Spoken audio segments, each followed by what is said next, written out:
Hi everyone, today is May 8th, 2019. I hope everyone has had a great week so far. Today I am working on the Cinderella Dreams cross-stitch pattern, and compared to Monday's video, I have completed a good portion of it. So I have filled in a lot of the confetti that was here, a lot of the confetti that was left over here, and I'm actually starting on this section right here, which is a light spot from the tree. So I am really excited for that. Glad that I'm able to see some reds and browns instead of seeing mostly just blues and greens and blacks, or darker colors for that matter. So I am very excited to be doing this and having the confetti portion almost done. I did look up on some videos on how other cross stitchers handle confetti, and a lot of them seem to either do the cross country method, which they stay with one color and they just stitch every little square that has that color with that thread, and then they move on to the next one. I have done that, and I am doing that here for this pattern, and it does seem to work. But when it comes to the single individual colors, where there's only one square that needs one thread, I am taking a different approach, which is looking at the 10 by 10 square, seeing how many stitches are of one color and don't have multiple stitches within that 10 by 10 square, and I'll stitch that first, and then I'll go in with the second color that happens to have more than one thread that's needed. So that's how I'm managing that. I want to make sure I'm in the right spot again. I don't want to be in the wrong spot. So yeah, okay, perfect. But yeah, I'm really excited that I was able to complete my goal that I had wanted of filling up a lot of the confetti. Sorry about that. That I had built up already. So that's exciting. This still happens to be only a fourth of the page that I'm currently still working on, but I'm in no rush.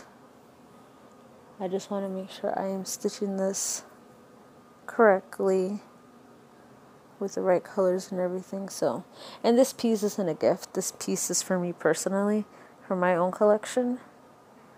So I think that's why I'm taking my time with it even more than the other one.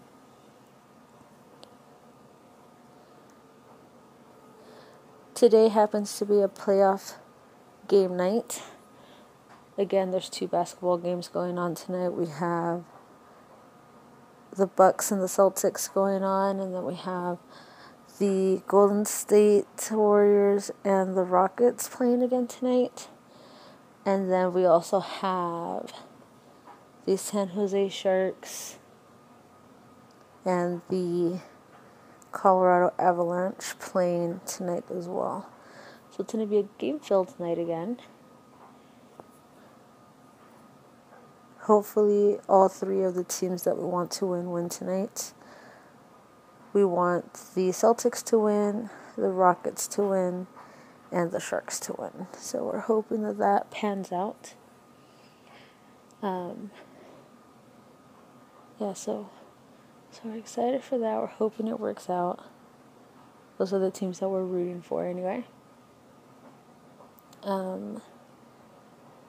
Today's video, I did want to talk about how I personally store my cross-stitch patterns. I have several of them, and the way that I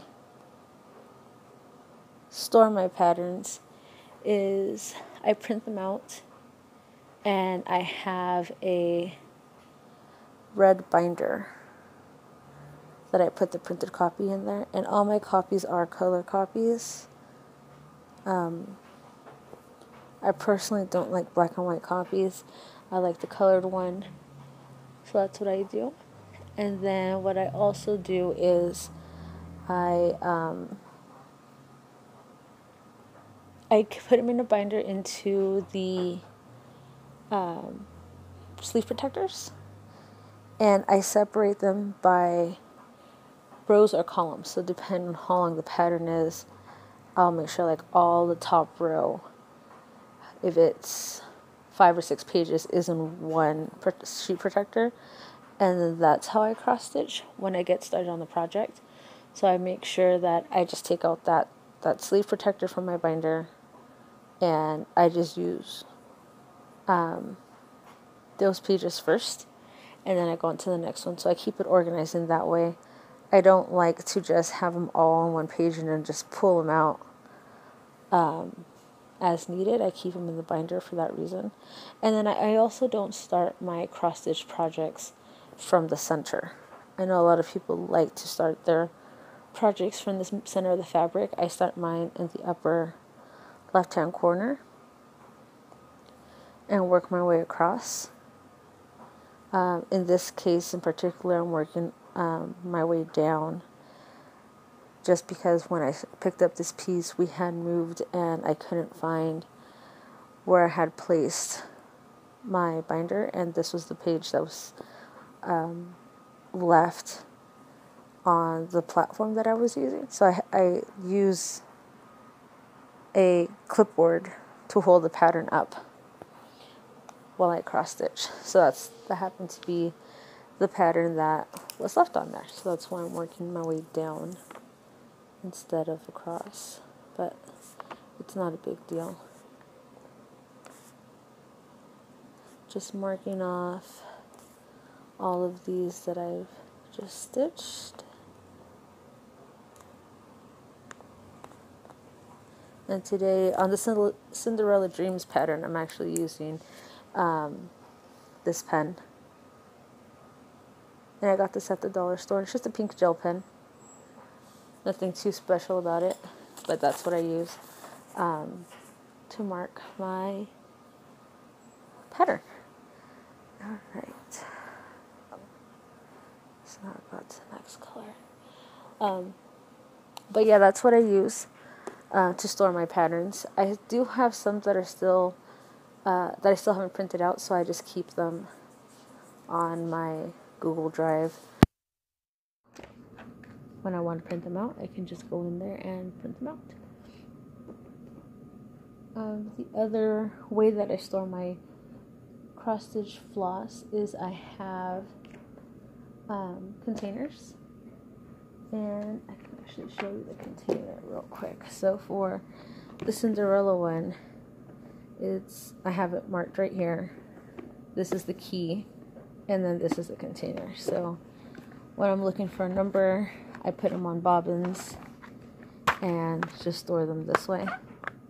So I get, for example, this one's not stored. It's a backup that I have, but I have it right here in its own bobbin. So when this thread runs out, I'll just rebobinate it. So that's how I keep my floss. There are some that I don't put on bobbins until I need them. A while back, I want to say last year, yeah, I think it was last year, there was a lady that was selling her whole collection of DMC floss, and she actually had over 400 of these colors on bobbins already, so they were already bobbinated. She was selling it on, I believe it was Craigslist or Facebook Market, one of those two, and she was selling it, her whole collection, for I believe it was like $20 or something like that. So I had reached out to her, it was still available, and it was. So we drove to go pick it up, and I was so excited for that because one, not only does it save me money, but two, it also saved me from having to bobbinate everything on my own. So I was really grateful for that. And now I have I have one of these thread cases with a full collection of the DMC colors. I don't have any of the newer ones, but I do have the full collection that she had. So that was amazing, and I didn't have to buy any thread for a while, and I still don't have to buy any for a while. So that's how I store mine. I've also bought in thread when it goes on sale at my local craft stores, and then I use coupons as well. For my hobbies, I try not to spend a lot of money on them, at least not retail costs. I'm a frugal crafter.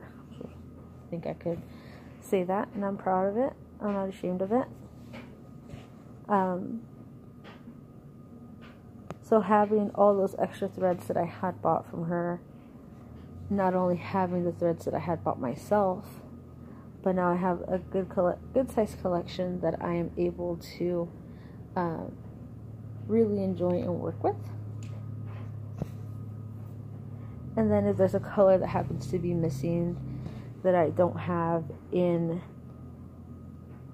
my my cross stitch kit for a particular pattern that I work on, I go and just look at my inventory and see, okay, do I have it? If I do, I pull it out. If not, then that's the one-off ones that I have to go to the store and buy.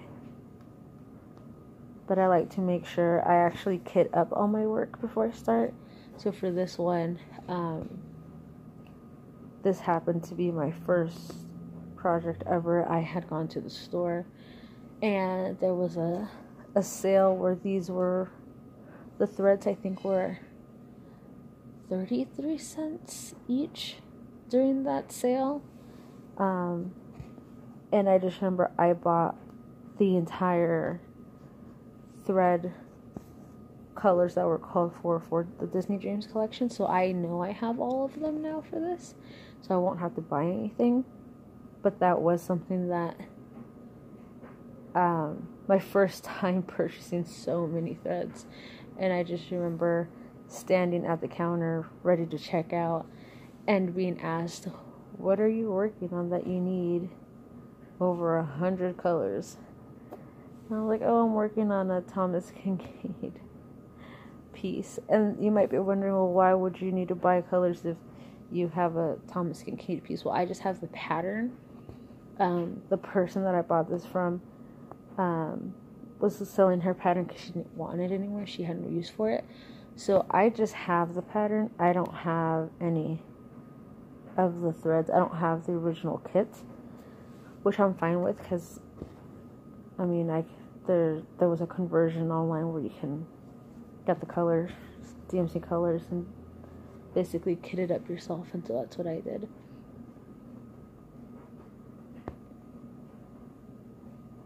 And I'm actually going to cut off this one right here. So this is what I mean when I cut these. The back is already anchored down, so I know this won't come up loose, and then as I stitch, it's just going to come back to the back, and then that's it. So I can just pull it to the back, or I'll push it through when I come across it, so not too bad. Right here, 1, 2, 3, okay. Oh, perfect. So I will be able to just push this in. There we go, just like that. And so that's how these are going to eventually get cut as I'm working on this piece. And it anchors them in the back, so I know my thread won't come apart. But yeah, so for this one, I I just have this pattern. I don't have the original kit because I just bought the pattern for it, which I don't mind, because at the end of the day I just wanted to have the pattern itself. I was okay with not having the original kit. So I bought all the colors for it and put everything together. And I think that was the first time I realized, okay, this piece is going to be a monster with all these colors. And then I was brand new to the cross stitch world in the sense of making something this big. So it did take a long time for me to bobbinate all these threads, and while I was doing that, I was actually doing my own cross stitch research in how to manage a large piece like this. And a lot of videos that I watched on YouTube were how people worked on heaven and earth designs, and those happen to be super huge pieces. So that's how I learned what a cross country is, cross country stitching. That's what I learned what the parking method is, what waist knots were. So I learned a lot by watching those videos. One of the first people that I watched ever with cross stitching was, I believe her YouTube channel is Peacock and Figs, and she had a large piece that she was working on that was confetti heavy, and it was one of her personal designs. So I learned a lot from her just watching it, doing a lot of research on my own, and then that's how I was able to say, okay, I can work on this piece, and being confident in saying, okay, this is my first piece that I'm ever working on, and yes, it's a monster of a piece, but it would all be worth it in the end.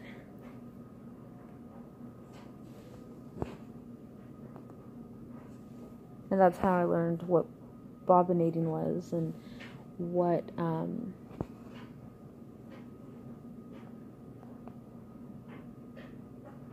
how to have everything organized, and just different methods of keeping patterns together,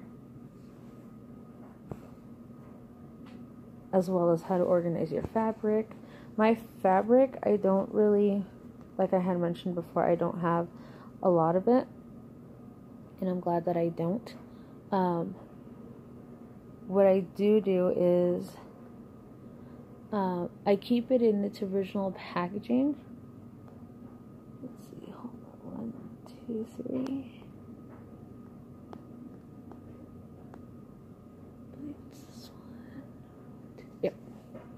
I keep it in its original packaging until I need it, and that's only if I'm buying like a huge piece of fabric, and I usually just buy them from my local craft store. And for some reason, the larger pieces always seem to run out, so when I do see one and it's on sale or have a coupon for it, I do pick it up. But I don't hoard fabric. When I'm done working on a piece for the day, I do leave it in the hoop because I know I'm going to work on it again the next day. I know some people say don't leave them in the hoop because it gets creased, it warps the fabric, but I'm gonna iron this flat before I frame it, so I'm not too worried about it. Again, it comes back to the whole notion of making sure the back is also perfect. I'm not displaying this so that people can see the back. Of course, I'm not going to have knots and all that stuff either, but if I can keep the back pretty flat, so when it does get mounted and put up, there's no bulges, I'm okay.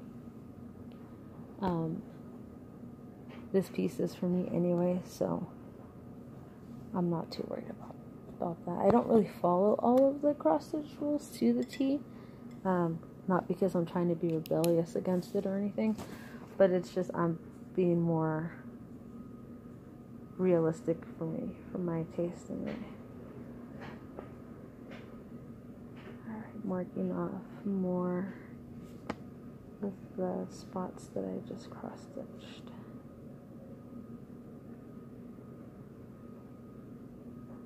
I feel like I'm getting more of the confetti done faster with this version of it. Alright. And then with the other tools that I use, like the highlighters and the scissors, the highlighters I keep them either in a pouch or I keep them in my quartz jar, like this. Just put them in here with the threads, and then my scissors the same way. I usually have my scissors in that container as well, or in the notebook next to me, and these are the scissors that I'm actually using. They're unicorn scissors, and I actually found these at Hobby Lobby, if anyone is interested in purchasing those. It's not sponsored, I'm just saying, like, I found them there, I like them. I'm pretty sure there's people out there that like unicorns too, so just something fun to work with. Now we're getting into now the pinks. Into the color right here, so I'm excited. I know I keep saying I'm excited a lot, but this stuff makes me happy. I'm not a person that enjoys shopping for clothes or anything like that. I don't have I guess I would say I'm not a girly girl. I like arts and crafts, I like sports, so this stuff does make me happy.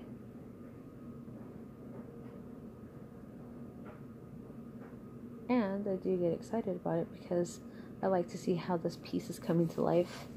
How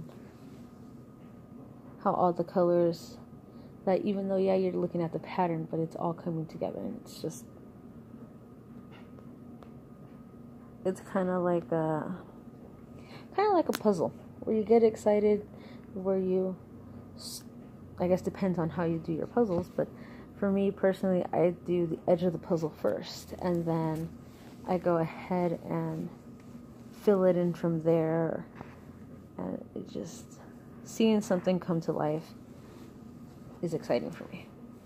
It makes me happy, so that's why I keep saying it a lot, and I don't apologize for it.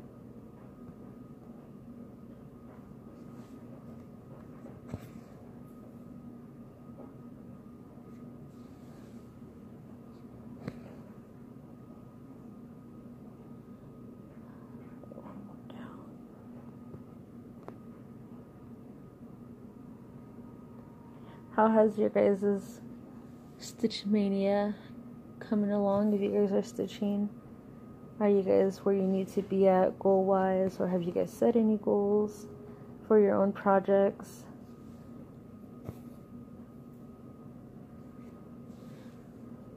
How well do you think you're going to do on your projects? I mean, it's not a contest or anything, but I guess it's a contest for yourself. Or like a little race to see how much you can get done. Are you meeting your goals? I think right now I'm on the right track. At least for my other piece that I'm working on. So I'm not too concerned there. This one though, the confetti was really getting to me. So now that I've changed my method and testing it out, seems to go by a little bit faster. I'm not a fast cross stitcher anyway, but having that new method of color elimination, I guess, is really helping speed up the process for me, especially on this one.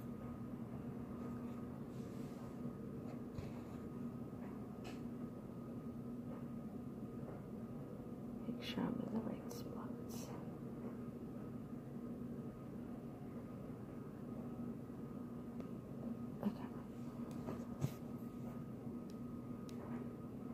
Some of you might be wondering what these red lines are in the middle of my project. And I'm talking about like this red line and these random ones out here. Those are actually my grid lines. I use Sulky. It's basically like a plastic thread, and I use it for gridding. I actually saw, when I was doing my cross stitch research, someone had used that to grid, and basically I think it was Pam's Crafty Corner. I want to say that's who I had seen done it, use this method. And so she grids her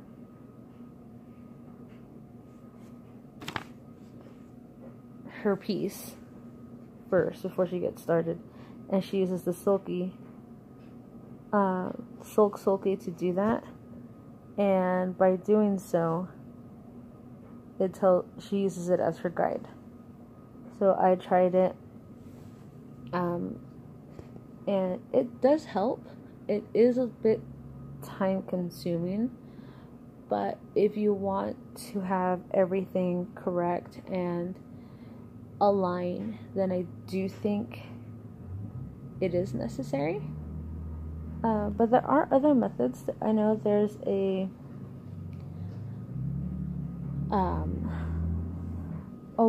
water soluble marker that I've seen Stitching Jules use on her pieces, and it just comes out. It's not a permanent ink, it's a blue ink, so it comes out in the wash once you're done with your piece. And you wash your piece and dry it out and everything, it comes away. And then they also have, I know some people use pencils. I don't use pencils to grid because I don't want the graphite to mess up my piece, and I don't want to drag it throughout the rest of the fabric, or for it to get onto light colored threads, and then I just have a big ol' muddled piece. I don't want that. I know you can wash it out, but if I can eliminate extra steps or unnecessary steps like that to not damage my piece that when I'm already working really hard on, and I don't want to do that. So I use the Silk Sulky to do that. And they're not that expensive. I think it's like $2 a spool. It's a good size spool, and they come with different colors and shimmers and stuff like that. So you can get fun with, like, creative with it and have fun.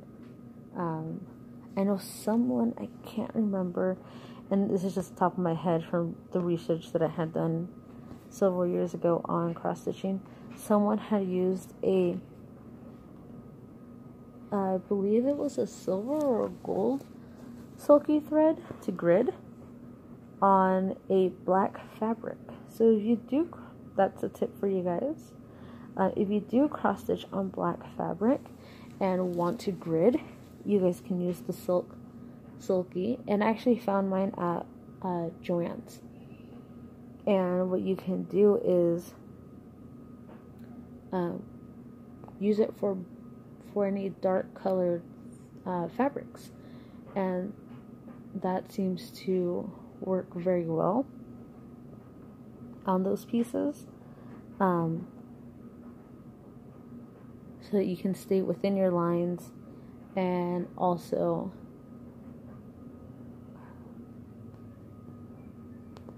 make sure that you're in the right spot. So the metallic ones work really nice on dark fabric.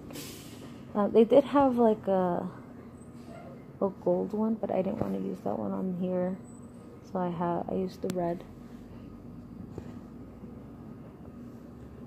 This side.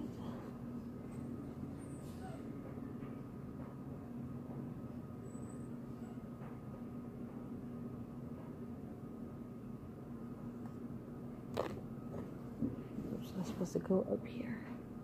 It's okay.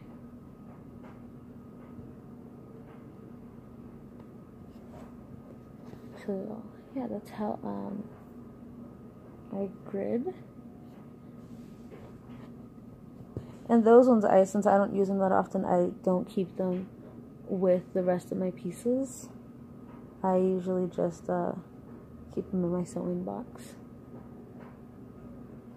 and leave them like that. And sometimes if you go to Joann's, they'll have it where you buy one, get one half off, or get one free on the sulkies.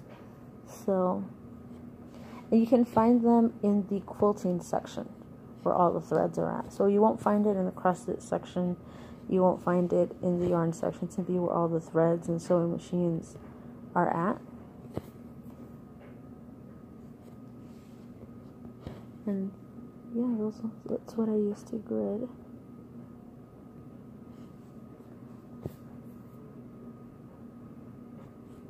Now I don't have the Pokemon one grid because I wanted to try out a different method of cross stitching, and that method is no grid, just starting straight off on the pattern, and that seems to work well for that one.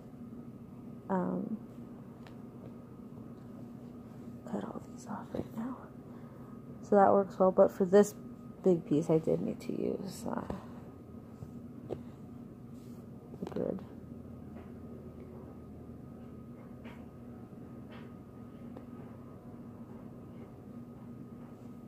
So I think I'm going to leave you guys here with this last piece. This is one of my longer videos. I am getting a little bit more comfortable on the microphone and filming. So I hope you guys are enjoying these videos as well. Thank you to all the new subscribers for subscribing. I appreciate it. And for welcoming me into the Floss Tube community.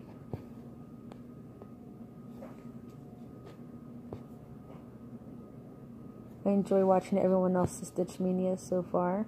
I have a lot to catch up on, and like, comment, subscribe to them as well. Well, not subscribe, but like and comment on theirs, since I'm already subscribed. Thank you everyone for spending time with me today. I appreciate it. If you guys heard that, that was my dryer that just went off. But yeah, thank you for spending time with me today and subscribing and liking and commenting. If you guys have any questions, leave them down below. Last stitch. And we are done. Oh, great. It came apart. So I'll just do this off camera, but we got all that done today. We were able to add a little bit more color into these pieces, or into the space. So no more empty white space there. Thank you for spending time with me again. I appreciate it. If you guys have any questions, leave a comment down below, and I'll make sure to answer them as soon as I can. And I will talk to you guys later. Thanks.